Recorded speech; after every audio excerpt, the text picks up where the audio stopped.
கோவை வேளாண் பல்கலைக்கழகத்தில் இளநிலை வேளாண் படிப்புகளுக்கான கலந்தாய்வு இன்று தொடங்கியது. அது குறித்த தகவல்களை நமது செய்தியாளர் சுஜாதாவிடம் கேட்கலாம். சுஜாதா, வேளாண் பல்கலையில் இன்று எந்த பிரிவினருக்கு கலந்தாய்வு நடக்கிறது?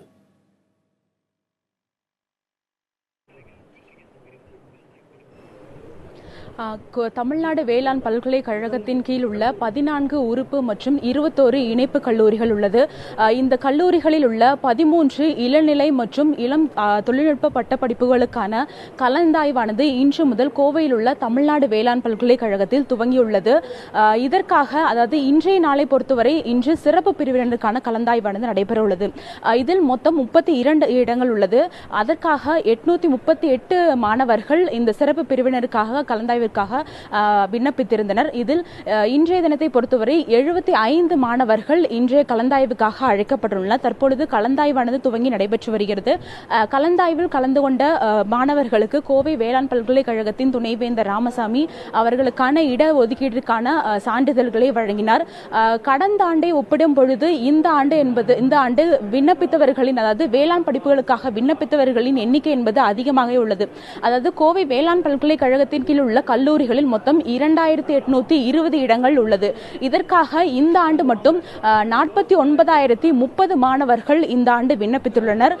இது கடந்த ஆண்டை ஒப்பிடும் பொழுது 35% அதிகமாக கூறப்படுகிறது. இதற்கான முக்கிய காரணமாக துணைவேந்தர் தரப்பிலும் வேளாண் அதிகாரிகள் தரப்பிலும் தெரிவித்திருந்தது, இந்த மருத்துவ படிப்பில் நீட் தேர்வில் ஏற்பட்ட குழப்பங்கள் காரணமாக இந்த ஆண்டு வேளாண் படிப்பில் சேர்வதற்கு அதிகமான மாணவர்கள் விண்ணப்பித்திருந்ததாக கூறப்படுகிறது. தற்பொழுது விளையாட்டு பிரிவில் வேளாண் படிப்பை தேர்ந்தெடுத்திருந்த மாணவி ஒருவர் தம்மோடு உள்ளார். அவரிடம் பேசலாம்.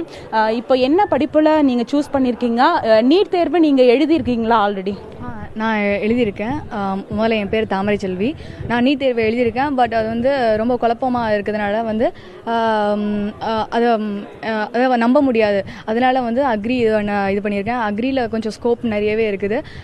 இப்போ வந்து பார்த்திங்கன்னா விவசாயம் கொஞ்சம் வந்து அழிஞ்சிட்டே வருது. அதை காக்கணுங்கிறதாக நான் வந்து ஒரு முன்னாதாரணமாக எல்லாத்துக்கும் இருப்பேன் அப்படின்ட்டு. நான் வந்து விளையாட்டு பிரிவில் நான் முதல் இடத்துல வந்திருக்கேன். நான் வந்து நான் விளையாடுறது பார்த்தீங்கன்னா, நான் சப்டாக்டிக்கரை விளையாடுறேன். தாய்லாண்டோட நேஷனல் கேம். நான் வந்து இப்போ 5th ஏஷியன் பீச் கேம்ஸில் போய் பார்ட்டிசிபேட் பண்ணேன். அதில் பிரான்ஸ் வின் பண்ணிட்டு வந்தேன்.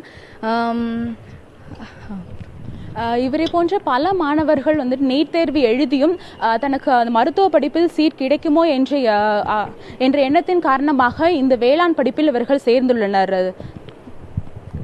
சுஜாதா, இப்போ அந்த கலந்தாய்விற்காக வந்திருக்கக்கூடிய மாணவர்களுக்கு தேவையான அடிப்படை வசதிகள் செய்து தரப்பட்டிருக்கின்றனவா? அது குறித்த தகவல்களை சொல்லுங்கள்.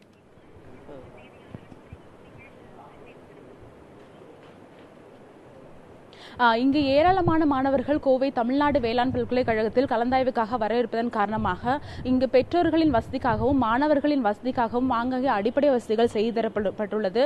குறிப்பாக அவர்களுக்காக கலந்தாய்வின் எண்ணின் அடிப்படையிலேயே ஒவ்வொரு மாணவர்களும் இங்குள்ள அரங்கில் அனுமதிக்கப்படுகின்றனர். எனவே எந்த ஒரு பிரச்சனையும் இல்லாமல் இந்த கலந்தாய்வானது தற்பொழுது நடைபெற்று வருகிறது. இன்று முழுவதுமே இந்த சிறப்பு பிரிவினருக்கான கலந்தாய்வானது நடைபெற உள்ளது. இதனைத் தொடர்ந்து வருகிற 19ஆம் தேதி முதல் கட்ட பொது பிரிவினருக்கான கலந்தாய்வானது நடைபெற உள்ளது. அந்த கலந்தாய்வானது வருகிற 24ஆம் தேதி வரை நடைபெற உள்ளது. அதனைத் தொடர்ந்து ஜூலை 12ஆம் தேதி முதல் 2ஆம் கட்ட கலந்தாய்வானது தொடங்க உள்ளது. அதனைத் தொடர்ந்து 2ஆம் கட்ட கலந்தாய்வில் ஏதேனும் பிரிவுகளில் காத்திருப்பு பட்டியலில் இருப்பவர்கள் 3ஆம் கட்ட கலந்தாய்வுக்காக அழைக்கப்பட உள்ளனர். அதனைத் தொடர்ந்து கல்லூரியானது துவங்கப்பட உள்ளது. காயத்ரி.